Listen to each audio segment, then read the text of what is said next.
Top 10 du Ballon d'Or, plus de 200 buts en carrière et 7 saisons d'affilée à plus de 13 buts en Première Ligue. Bienvenue dans le premier épisode de Sous-Côté.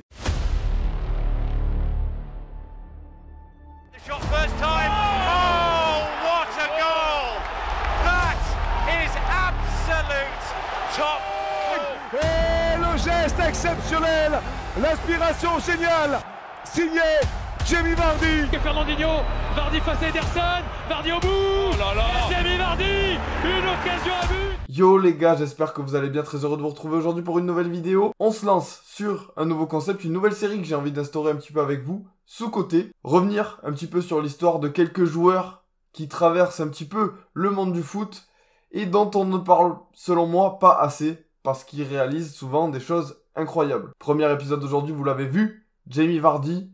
On va revenir sur son histoire qui est juste dingue, je me suis régalé à préparer cette vidéo. Juste avant que la vidéo ne commence, je t'invite juste à liker, à t'abonner et à activer la cloche pour pas rater les prochaines vidéos. La chaîne est en train de décoller, merci à tous pour vos messages et votre soutien. Je vous laisse avec la vidéo. C'est à Sheffield, le 11 janvier 1987, que naît Jamie Vardy. Issu d'un milieu modeste, il n'a que quelques mois lorsque ses parents divorcent et que sa mère rencontre son beau-père. Très jeune, vous vous en doutez, il aime déjà bien le foot et il va du coup tenter sa chance dans le club de sa ville natale, Sheffield United. Malheureusement pour lui, ça va pas bien se passer. Le club va se séparer de lui avant même qu'il rentre en centre de formation, parce qu'il était jugé trop petit et beaucoup trop maigre. Et vu que le petit Jamie il a pas fait d'études, eh ben, il se retrouve un petit peu dans la sauce, puisqu'il n'a pas d'autre choix que d'aller travailler à l'usine alors qu'il a à peine 16 ans. Il travaille dans une usine d'attelle médicale, et son quotidien ça se résume à peu près à ça. Il ne joue plus au foot, du coup il a plus le temps ni le moral. Sauf que à l'usine, eh ben, on sait que ce petit a du talent sur le terrain, et ses potes ouvriers, eh ben, ils vont lui dire d'aller jouer, et lui il ne va pas vouloir. Il va passer plus d'1 an sans jouer au foot, et il va un jour céder à la pression et rechausser ses crampons. C'est donc comme ça qu'il va rejoindre le club de Stockbridge Park. Il a 17 ans, et il joue donc en 8ème division anglaise. On sait qu'en Angleterre, les divisions professionnelles, ça va jusqu'à la 4ème division, mais quand même, 8ème division, il part de très très bas. Il fait ses classes là-bas, on va dire, et il joue à un niveau totalement amateur. Il va passer 3 saisons dans ce petit club amateur, jusqu'à ce qu'il intègre enfin l'équipe première du club. Donc il a, à l'époque, 20 ans. Beaucoup de retard, donc, sur les joueurs de foot professionnels. Il travaille toujours à l'usine et pour lui, devenir joueur pro, c'est absolument pas d'actualité. Surtout qu'à côté de ça, ben, Jamie Vardy, c'est pas un enfant de cœur. Enfin, il a surtout un tempérament assez agité, on va dire. À la suite d'une rixe à la sortie d'un pub, on le reconnaît coupable d'agression. Il est donc obligé de porter un bracelet électronique. Tous les samedis, le jour de match, il est obligé de quitter son équipe, parfois en plein match, pour retourner chez lui avant le couvre-feu de 19h. Ça lui est déjà arrivé d'ailleurs quand son équipe jouait à l'extérieur de jouer seulement une petite partie du match, de sortir et de foncer vite dans la voiture de ses parents pour qu'il le ramène chez lui avant 19h. Bon, il enchaîne quand même de bonnes prestations avec son club de Stockbridge et donc il se fait un petit peu repérer dans le pays, dans les divisions supérieures. Il va signer en D7 à Halifax Town. Il finit à ce moment-là meilleur buteur de son club une nouvelle fois et remporte le championnat, donc monté en division 6. Et à ce moment-là, Jamie il travaille toujours à l'usine. Avec le foot, il gagne à peu près 40 € par match. On est très loin d'avoir de quoi survivre pour pouvoir espérer en faire son métier. Après seulement une excellente saison du coup dans son nouveau club, eh ben il s'en va. Et il signe dans un club supérieur. À Fleetwood, on est à ce moment-là en division 5, la dernière division amateur du football anglais. Il monte en niveau et ça va être un nouveau défi pour lui. Un défi d'ailleurs qui va s'avérer payant. Puisque déjà, il va pouvoir arrêter de travailler à l'usine et il va commencer à gagner un petit peu sa vie grâce au foot. Alors, c'est pas la richesse absolue, il n'est pas professionnel, mais il est plus obligé d'aller à l'usine. Il avait déclaré en interview qu'il n'en pouvait plus, qu'il était fatigué, qu'il commençait à avoir des grosses douleurs de dos. Donc il va pouvoir se concentrer uniquement sur le foot. En division 5, il va tout casser. 31 buts sur la saison. Inutile de vous dire que les clubs professionnels commencent à frapper à la porte. Et en mai 2012, c'est Leicester qui va aller frapper à la porte et qui va proposer une offre de 1 million de livres pour l'attaquant anglais qui a maintenant 25 ans. J'allais dire le jeune attaquant anglais, mais non, il est plus jeune, il a 25 ans. Et il va réaliser son rêve de devenir professionnel. Alors ce qu'il faut savoir, c'est qu'une offre de 1 million de livres pour un joueur amateur, c'est un record à l'époque. Je ne sais pas si ça a été battu depuis, mais ça n'était jamais arrivé de proposer autant pour un joueur venant d'un championnat amateur. Et là, du coup, il passe de la D5 à la D2. Un monde professionnel, un grand club, une institution. Même si à l'époque, Leicester, c'est pas non plus dingue, mais il y a un projet, il est avec des joueurs pros. et le niveau vraiment augmente, et ça, il va pas s'y faire du tout. Saison 2012-2013, très très compliqué pour notre ami Jamy, qui n'y arrive pas. Il n'y arrive pas du tout, il n'a pas du tout l'habitude, il n'a pas ses repères, et ça se passe très mal. Hormis sur le terrain où il n'est pas forcément décisif, voire pas du tout, il a quelques problèmes extra-sportifs qui s'ajoutent un petit peu à tous ces pépins. Déjà, il a des réflexes d'amateur. Jamie Vardy, il a l'habitude d'aller au bar très souvent et de boire peut-être un petit peu trop, et il n'est pas rare de le voir arriver à l'entraînement de Leicester encore un peu éméché de la veille. Et ça passe pas trop auprès du président de Leicester qui va le prendre entre quatre yeux et qui va avoir une discussion avec lui, une discussion qui va sûrement changer le cours de sa carrière. Je n'étais pas au courant de cette histoire au début. Je l'ai appris quand quelqu'un est venu me le dire qu'il était venu à l'entraînement alors qu'il était encore ivre. J'ai donc eu une discussion avec lui. Je lui ai demandé s'il voulait que sa carrière finisse de la sorte, et que nous étions prêts à laisser son contrat se terminer sans le faire jouer. Il m'a répondu qu'il ne savait pas quoi faire de sa vie.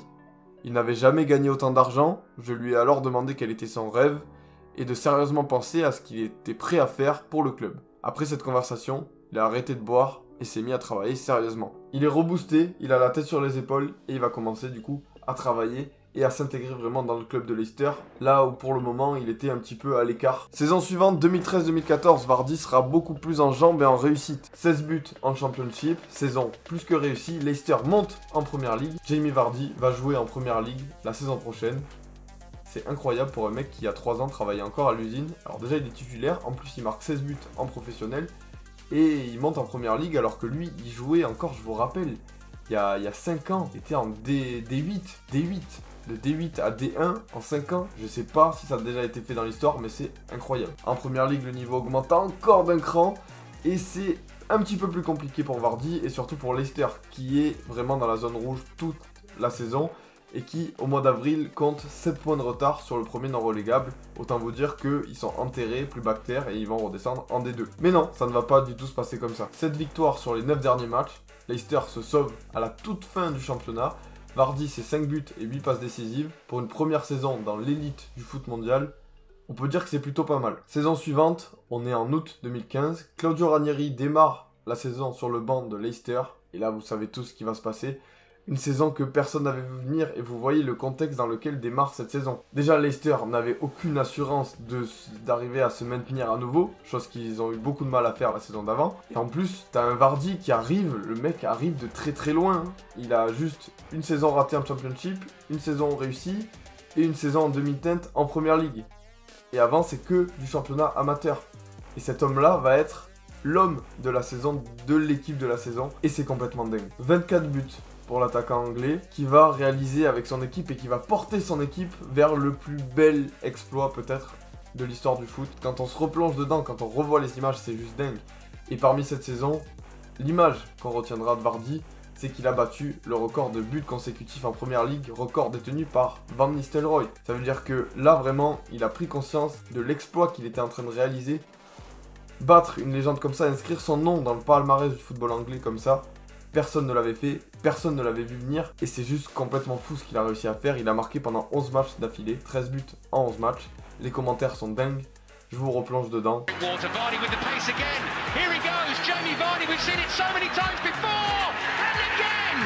Would you believe it? Vardy now. Is it going to be 9 Premier League games in a row in which he scored? And it is! He's only one behind the record. Available for the return. Jamie Vardy away from his man and he scored!